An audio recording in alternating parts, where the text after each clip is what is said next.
Welcome, YouTube. It's time to start my second series. Now we are playing Canada Socialist in government because we did, in fact, win the elections. I had a wonderful YouTube watcher ask me to show the current seats in Parliament after the election results. So my party is first place, obviously. We're in government. We got 38% of the seats, 129. The Canadian Union for Convergence, or Liberals in real life, 29%, 97 seats. The Liberal Democratic Party, in real life the Conservatives, 25%, 83 seats. The Green Party, 15 seats, 4%. And the Bloc Québécois, 14 seats, 4%. So that's how things stand now that we won the election. Here's my new principal private secretary. Now you are head of state and will need assistance. I've been here for a long time, and because I've worked with the previous leaderships, I'm very familiar with how the various institutions work. It would be an honor for me to act as your advisor during your term in office, and even through the most difficult times. All right. One of the other great YouTube GPS players always calls this guy Malkovich, and obviously you can see the resemblance. It's quite obvious, so just a shout out. I think it's First Centurion. All right. Now we're in power. We have no cabinet. You can appoint your own cabinet. And usually you would use people from your own party in power. But I know nothing about these people. I don't know if they're loyal or, competent. I could just base it on how popular they are and if they like me or not. But what I'm going to do is I'm going to just let my advisor choose the cabinet by forwarding by a few days. After your first term in office, when you get re-elected, by then you could have spied on them all to find out how loyal they are, how hardworking they are. You don't want disloyal people, or like greedy and cunning people, they call them, because they will cause trouble. They'll complain about each other in public, and they could even become a government mole for a foreign country, spying on us for the foreign country. But in opposition, you have no chance to spy on them. So I'm going to let my advisor choose them. I got all kinds of messages here. Good old Isabel, you're really great. You're really peachy keen. And I tell you that I keep harping on to my great-great-grandchildren about it. It's true. You're the creme de la creme. And I've seen them come and go. Why, thank you, Isabel. So I think everybody loves us because we're at 100% and we got in government. Yeah, all these are just thank you, you're great, you're fantastic. Green Party, Family Committee, Women's Rights, pro-welfare guy, humanitarian, thank you. Green Party again, a real friend for our world. All right, let's just keep going, and soon my advisor will offer to create a cabinet for us, a government. Yeah, here it is. Government to be created. It's your special duty to create a new government. I can do it for you in only one few instances. Accept. I don't think it happens instantly. Yeah, no, we'll have to wait a day or two for the new government to be sworn in. In the meantime, let's check out the newspaper.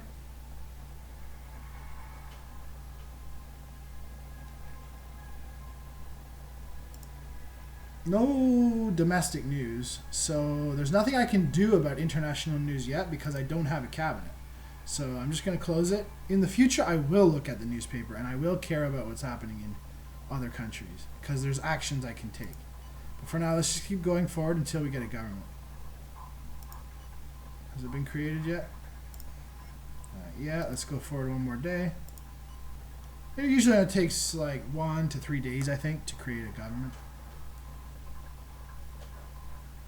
Before our re-election, like while we're campaigning for our re-election in 5 years, I'm gonna check these people out with my Secret Service, the intelligence, to find out how good they are. Not only the people that are in cabinet, but also the other people in my party to find out who would be the best choices.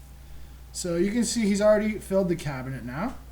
So now we can take our first steps on, basically I'm going to call this day one now that I have a cabinet. When you get into power, whether you're starting a new game as government or whether you won power as opposition or as rebels, the first thing you want to do is appease all the people who can overthrow you.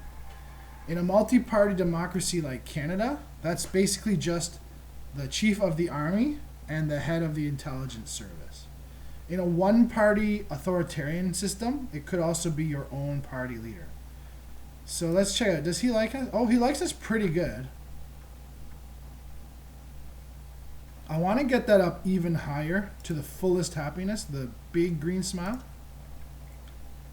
So what I'm going to do, I'm going to increase the number of soldiers by a little bit, 66 to 68,000.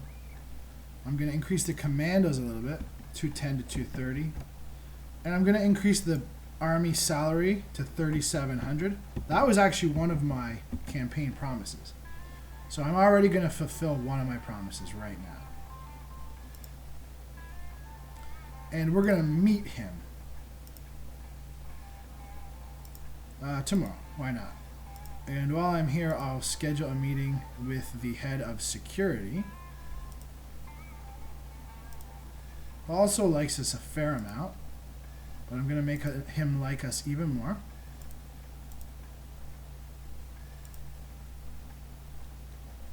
I will increase agent training, fight against terrorism, and political espionage. I might as well increase counterintelligence as well. We need all these things anyways. Over time, we will increase them more and more. In this game, there's no way to like take on the state. You can't just like get rid of your general or your head of intelligence. Nor can you build like a new army or a new intelligence service to replace them with. You just have to accept. Even if you're playing as like a radical opposition party that gets in, you can't like deconstruct the old state. It's just not part of this game. And while we're in here, let's set up our Secret Service international spying. Manage networks. I'm going to get rid of most of these networks. Algeria, I don't need to spy on them. Belarus, no. China, yeah, we will spy on them because they're in the Security Council and they don't like us. Cuba, no. Egypt, yes. I'll explain in a minute. Iran, no. Nigeria, no. North Korea, no. Pakistan, yes. Sudan, no. Syria, no. Thailand, no. Uzbekistan, no. Venezuela, no. Vietnam, no. I'm just going to confirm and go back in. I'm going to start with about 30 in each country. And I might increase it for certain countries later. I'm going to spy on China and Russia because they're in the Security Council and they don't like us. It's good to have some dirt or to make friends with people on the Security Council. One objective, long term in this game for me, I would like to get Canada as a permanent member on the Security Council. Never been able to do that in Power and Revolution GPS4. But I would like to do it. It would be great. I'm going to turn these all to political spying. I think that's a good idea for the first thing you do in any country. You only just have to get one mole in their government, and then you can change the priority to something else. Once you get a mole, then you can find out their national secrets. Like if they're doing something naughty. Oops, I forgot to put Pakistan up to 30. If they're building nukes or if they're funding terrorists, you'll be able to find out about it once you have a mole in their government. So as I said, I'm also going to spy on Russia.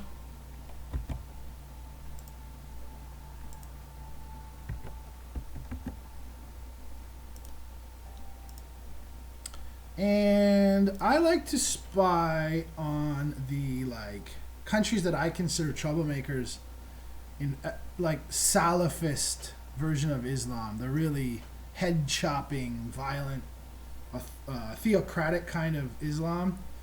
I think in real life, those are the countries that like help ISIS, and they're just no good in real life.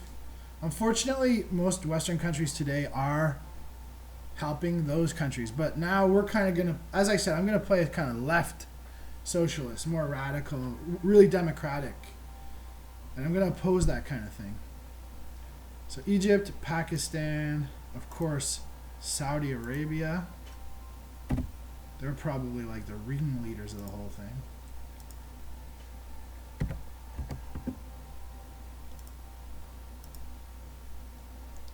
Who else? Egypt isn't really Salafist, and neither is Turkey, but I'm going to spy on both of them because they're kind of in that same axis of countries these days. Destabilizing, funding terrorism, opposing democratic norms. Qatar.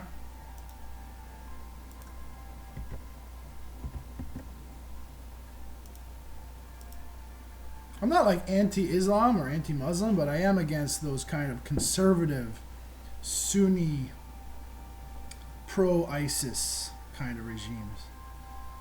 So who's left? I want to spy on Israel as well. I have nothing against Israel per se, but I do oppose the Netanyahu government. I would like to replace them with a more socialist and peaceful regime because I want to help out the Palestinians. I want to give them a hand whenever possible. I want to help them retain their security and maybe even become a country in the UN. I don't know how much I can do about that, but I do want to replace Netanyahu, get him out of there.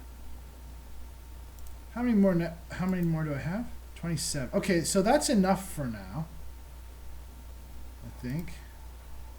I don't know if I set those all to political spying. I'll have to check in later. For now, I'll assign agent number 1 to Pakistan. Later, I'll send him to Russia once we have a spy network set up there. It doesn't happen instantly. It takes time. There's no point in agent number 001 sitting in Canada. There's no use for that. If you look at him, Agent 001, he does look quite a bit like Daniel Craig, doesn't he? And I don't think that's a coincidence. What does it say? It's not. History has given us many famous spies, including Mata Hari, the dancer with 150 lovers, shot by the French for espionage in 1917. Closer to us, Günter Guillaume was the personal advisor of Willy Brandt and was a Soviet spy, a revelation that brought about the fall of the German Chancellor. Willy Brandt was the Chancellor of West Germany, but his personal advisor was a Soviet spy. But the most famous spy in the world remains a fictional character. Of course, it is Bond, James Bond, Agent 007. So our guy is called Agent 001. And as I said, he looks like Daniel Craig, James Bond. Alright, now we also want to position our satellites, and we have only one. It's probably over in Syria or Iraq. Because we are fighting, Canada is at war with the Jihadist Caliphate, that's ISIS. I'm actually going to bring, okay, I'll show you. Canada does have some fighters and drones here in, what's that, Kuwait? Yeah, that's Kuwait, right? Yeah. We have 6 fighters and 2 drones. I'm going to bring them home once I placate the head of the army. Let's see if we can find our satellite. You can just draw a square. And if you have any units, it'll say, oh yes, there it is. Okay. Actually, that position is not too bad. I'm just going to move it over here a little bit so it's right in the middle of ISIS country. Even though I'm not really going to fight them, I'm going to bring our planes home. I'm not at war with anyone else, so there's no one else I really need to be looking for military units with.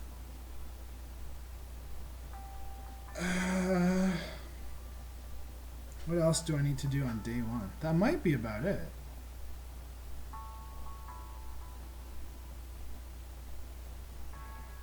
I think that's it for day 1. So let's go forward by just to tomorrow morning, and I'll meet with the army chief and the spy master. Uh-oh, what's happening? We've got a lot of processing happening here. My computer isn't the greatest in the world, but usually when it pauses like that, it's because a lot of stuff is happening. Oh, no, not really. I don't know. All right, Chief of Army. You want to really butter him up? Offer a coffee. Cheer him up. Offer champagne.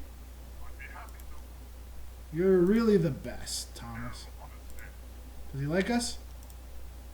Yeah, he's at full. Good. That's probably mainly because of the funding to the army, not because of what we said, but it could be a combination.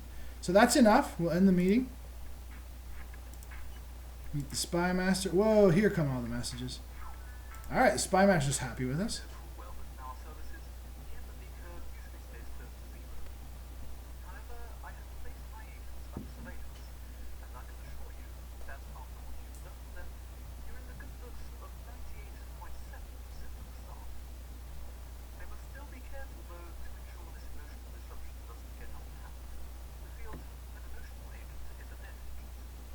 Good advice. Now here's the head of the army. He loves me too. The armed forces are with you. Your politics are on the right track. At last, the fatherland is ahead who tackles the problems head on. And this is good for the troop morale. Launch the attack. Don't close your positions. The army is with you. Right on. Look, you can see he's a 5-star general. So he's the head of the whole military. The entire military. He's the head of the chiefs of staff. Minister for Labor. Bad figures for unemployment.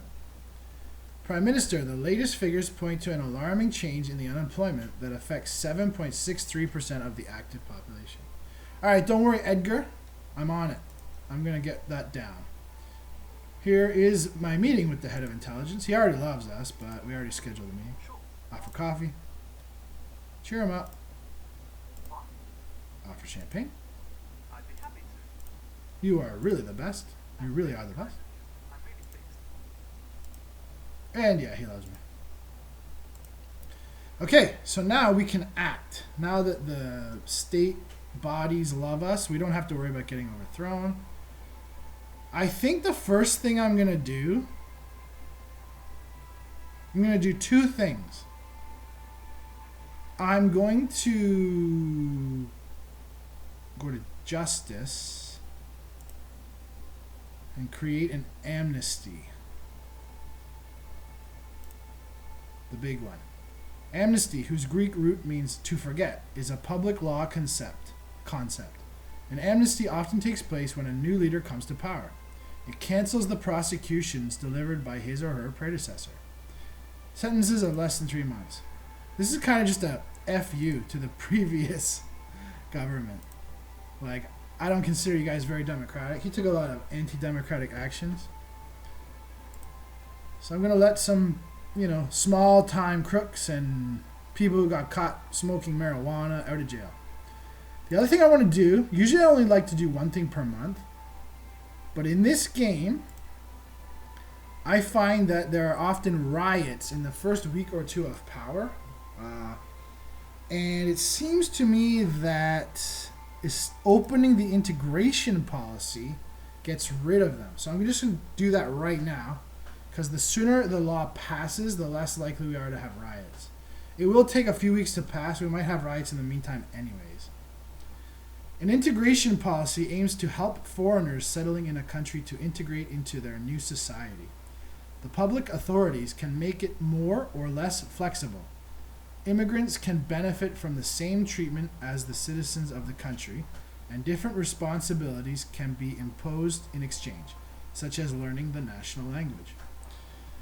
Alright, so I don't know if this will work in every country to get rid of riots, or I don't know if every country even has riots, but in Canada it seems to work. So maybe in democracies it works. I'm going to open it. Confirm. Now let's check. My own party likes it 91%. Parliament overall 68.6. So it's going to pass. But she only likes me a little bit. I'm going to meet with her. Try to get her to argue in favor of it, and then hopefully, you know, I'll say nice things to her. Hopefully she'll like me a bit more too. Alright, let's go forward.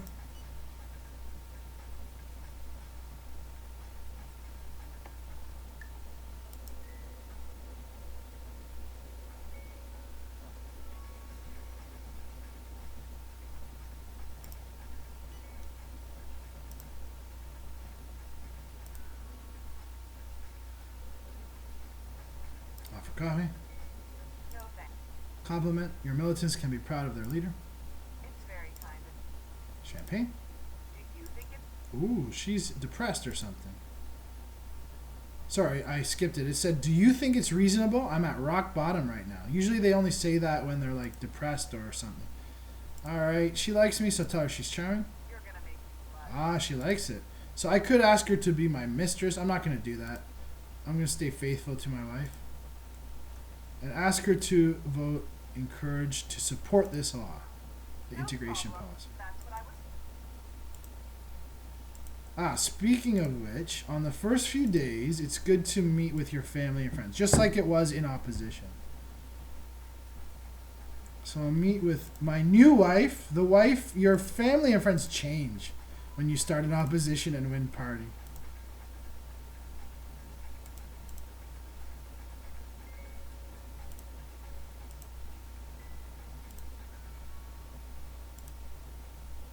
Mother,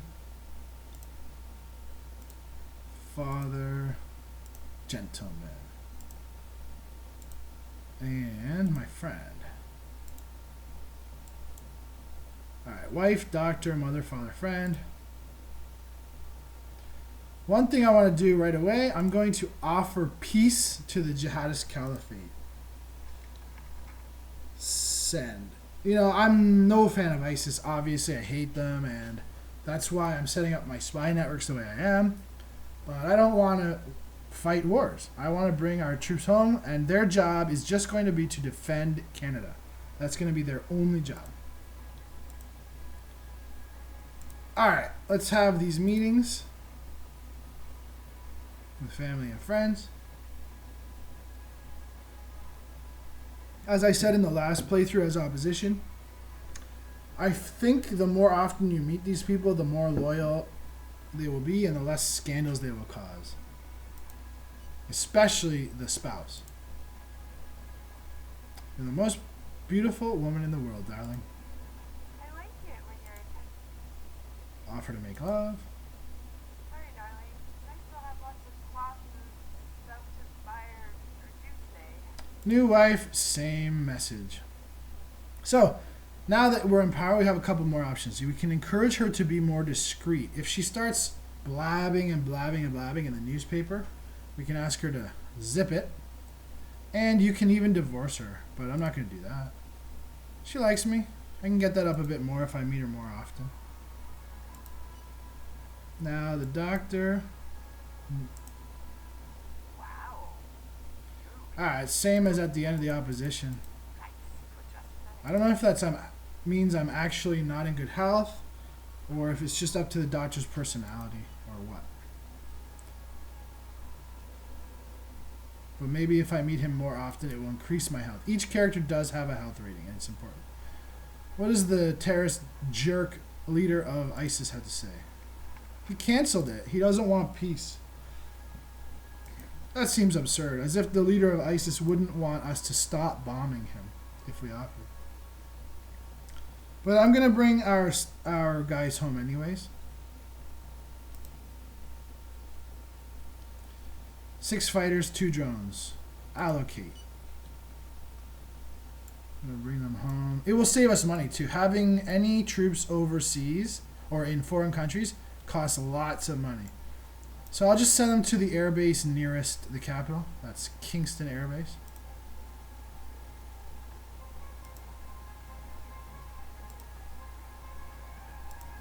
And then we will, you can see here, military operations. Soldiers in foreign countries, 160. Annual cost 0. That's weird. If you send them over there, though, it would cost you money. Maybe just because they were coded to be over there at game start. It doesn't cost anything. I'm not sure. Here's Mother. You're the most beautiful mother in the world. Oh, Offer flowers. oh. And again, you can ask her to be more discreet or more talkative. So you can ask her to say more nice things about you in the newspaper or to zip it. Let's meet with Dad. Dad the Grouch. And an official car. Thanks. Honest. I swear.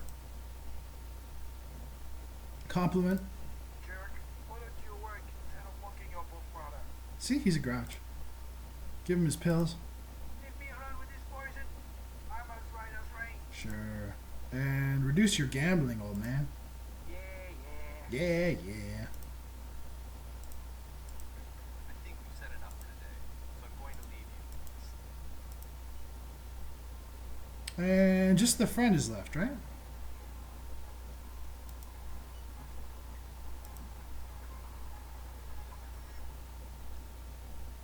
Cancel traffic offensive. Yeah, that's pretty nice. I enjoy them.